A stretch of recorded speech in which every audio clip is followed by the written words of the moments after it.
আমাকে বলছে রাজাকার। শুনে রাখো, চট্টগ্রামের লক্ষ লক্ষ জনতা, পার্লামেন্টে যখন আমাকে এই কথা বলা হয়েছিল, আমার পার্লামেন্টের কলিগ জাফরুল্লাহ চৌধুরী সাহেব বসে আছেন এখানে,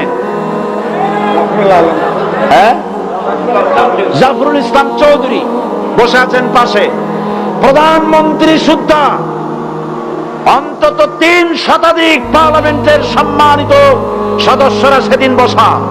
1997 সনের বাজেট বক্তৃতা যখন আমি করতেছিলাম, ডক্টর কুদরতে খোদা, নাম রাখছে কুদরতে খোদা, আসলে গজবে খোদা। এই লোকটি নাস্তিক, ইসলামের চূড়ান্ত দুশমন। তার প্রণীত শিক্ষা ব্যবস্থার যখন সমালোচনা করছিলাম, ট্রেজারি বেঞ্চ থেকে আমাকে বলা হলো রাজাকার। আমি আমার সমস্ত শক্তি একত্রিত করে বলেছিলাম,